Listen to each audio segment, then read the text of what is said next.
안녕하세요. 오늘은 현상학적 설교 9번째 시간으로 나타나는 현상과 장소에 대해서 말씀을 드리겠습니다.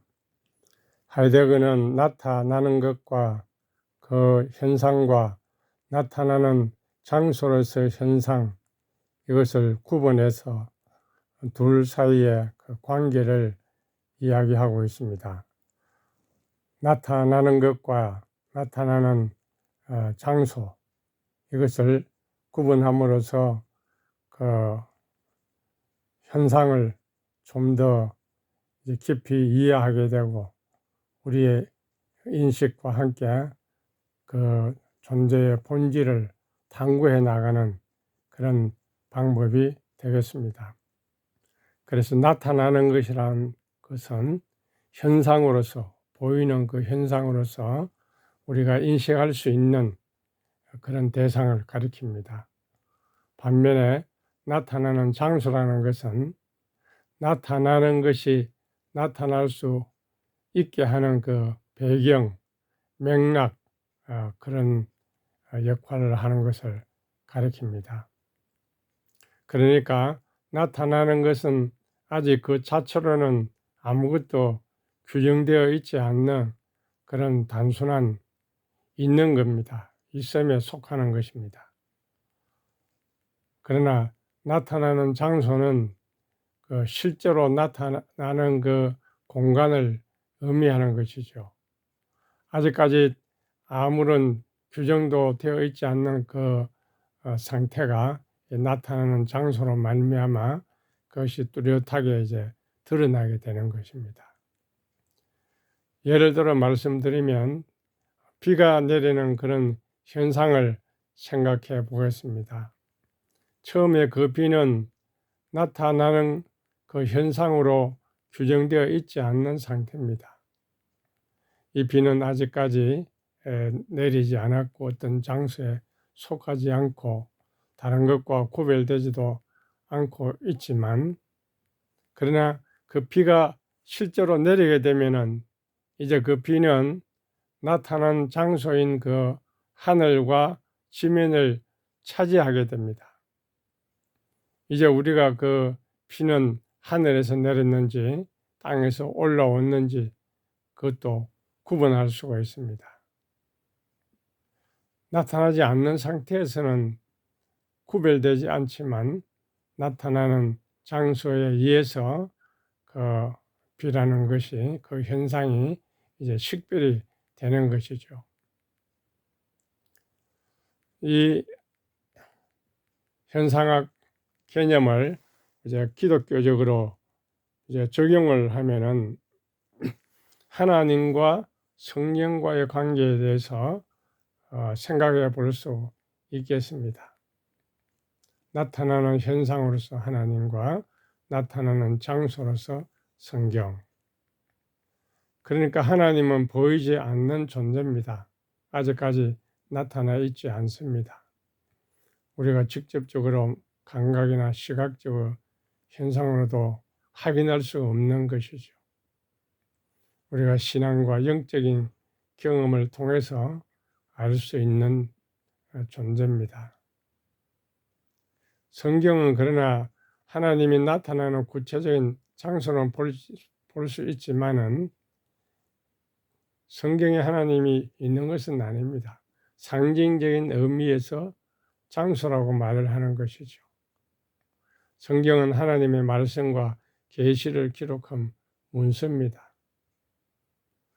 하나님이 인간과 소통하고 계시를 나타내는 하나의 매체죠. 방편입니다.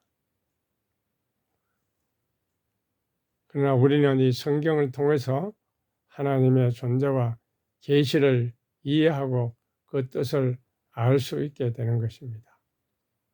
엄밀히 말하면 성경은 하나님의 존재를 나타내는 장소가 아니고 하나의 계시고 그 하나님을 이해할 수 있는 하나의 도구라고 볼 수 있는 것이죠. 성경이 하나님의 본질을 담고 있는 그릇이라는 그 의미에 있어서 하나님이 나타나는 장소로 말을 할 수는 있을 것입니다. 성경은 하나님의 말씀과 계시를 기록한 문서로 하나님 자기를 나타내고 그 본질을 전달하는 그런 매개체입니다.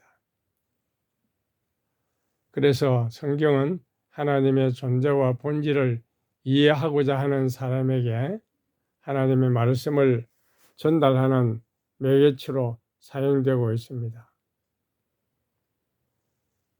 그렇기 때문에 그런 의미에서 이 성경은 하나님이 자기를 나타내고 말씀하시는 장소라고 볼 수가 있는 것이죠. 하지만 이 성경은 단순히 문서일 뿐입니다. 하나님은 성경 안에만 계시는 분이 아닙니다. 성경 밖에서도 존재하시는 분이시고 자기를 계시하시는 분이십니다. 그러나 이 하나님이 나타나는 장소로서 매개물로서 성경을 이해한다면 우리는 그 성경을 통해서 하나님의 말씀을 들음으로써 하나님을 이해할 수 있고 하나님의 본질을 알 수 있을 것입니다. 또 다른 한편으로서 이 나타나는 현상을 계시라고 생각하고 나타나는 장소를 하나님이라고 볼 수 있을 것입니다. 나타나는 것은 하나님 자신이 직접 나타나지는 않지만 성경이 보여주는 하나님의 계시, 하나님의 본질을 우리는 나타나는 현상으로 보게 되고 그 나타나는 장소로 성경을 이해할 수가 있는 것입니다. 다시 말씀드리면 나타나는 것은 하나님의 계시와 하나님의 본질, 성경은 하나님의 그 계시와 본질을 담고 있는 책. 그러므로 성경은 하나님을 나타내는 장소, 하나님의 본질을 알리는 그런 계시의 책, 그렇게 우리가 이해할 수 있겠습니다. 그래서 나타나는 장소로서의 성경은 하나님의 계시와 말씀이 기록된 문서이지만은 하나님의 존재와 특성, 하나님의 뜻을 우리가 알 수 있도록 계시하는 그런 책입니다.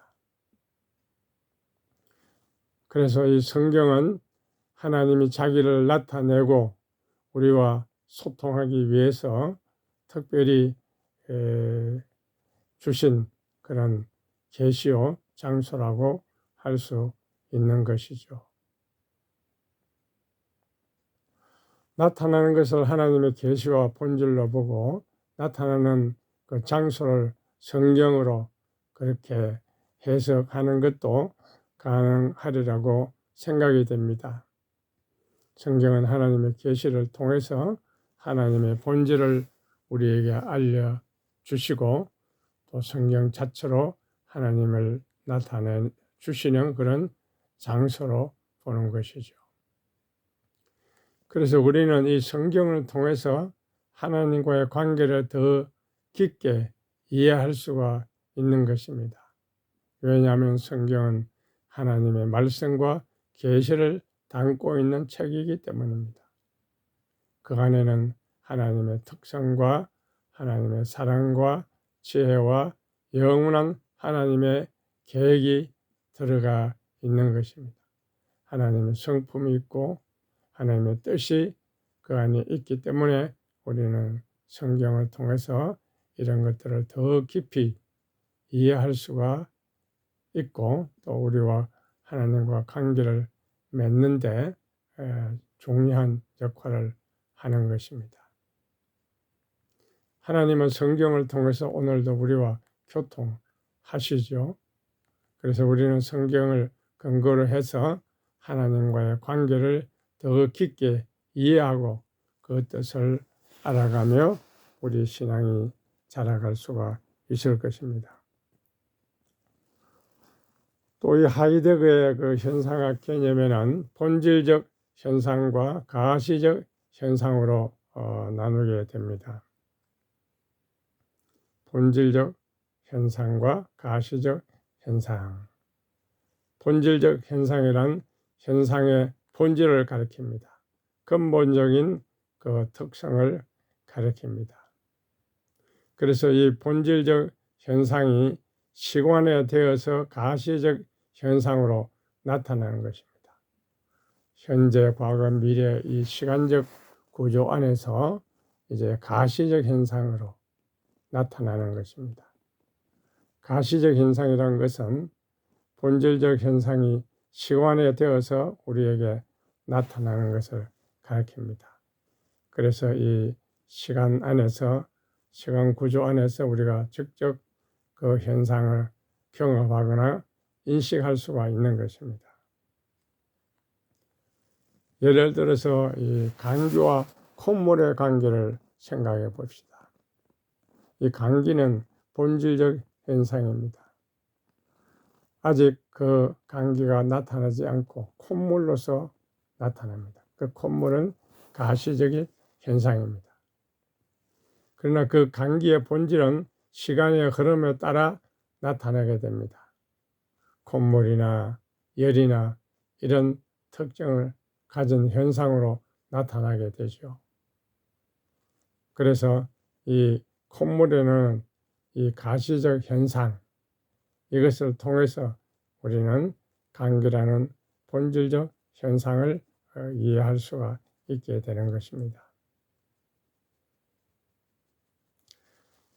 우리가 이 본질적 현상과 가시적 현상, 이것을 이제 또 기독교적으로 이해를 한다고 하면 예수님과 하나님에 대해서 생각해 볼 수 있을 것입니다.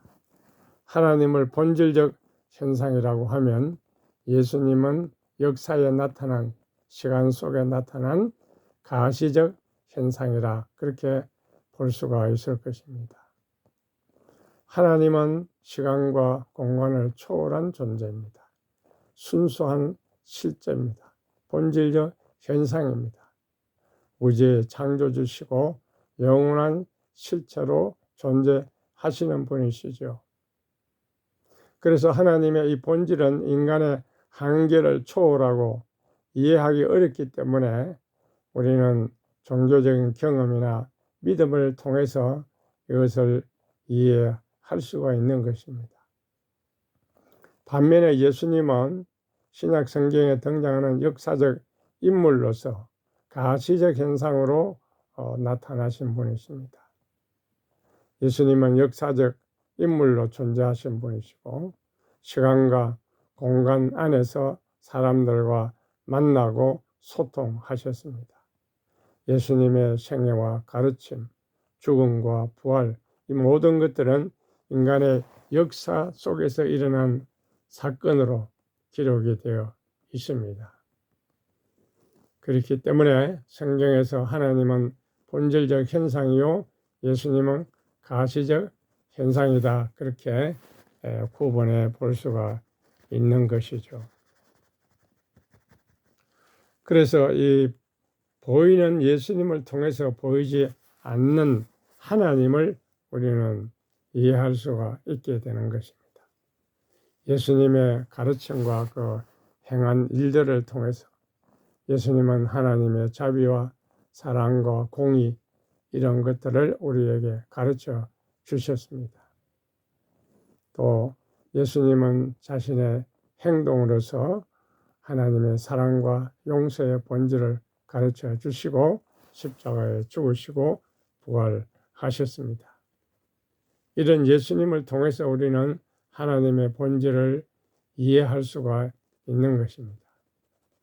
그래서 우리는 하나님을 경험할 수가 있다는 것이죠.